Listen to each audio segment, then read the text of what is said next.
let's talk about contingency tables. So a contingency table is a way to show the frequencies of two different variables. So for example, you survey college students and you ask them about their majors.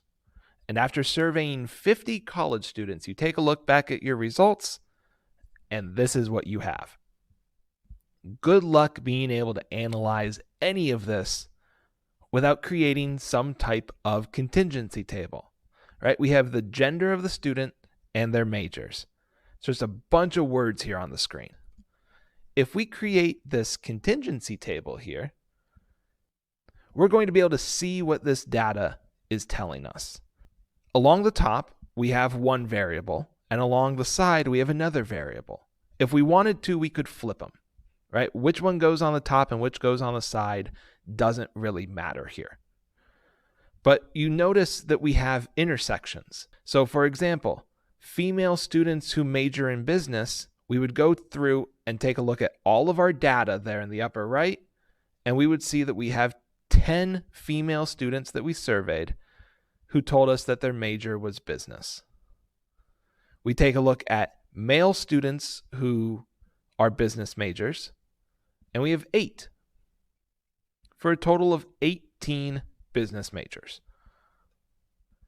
So we can see just how much easier it is to analyze the data here in this contingency table compared to just that raw data that we had after surveying those 50 students.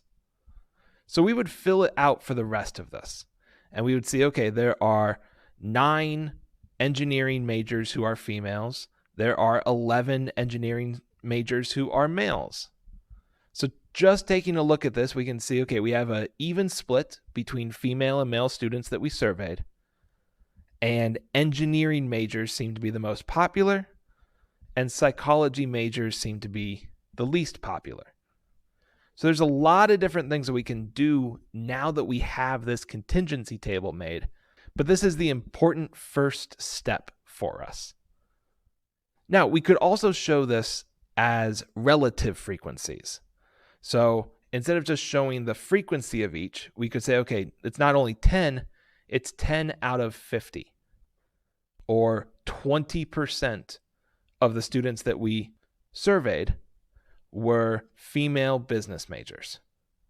So if we do that for the rest of this data here in this contingency table, we can also show it as relative frequencies.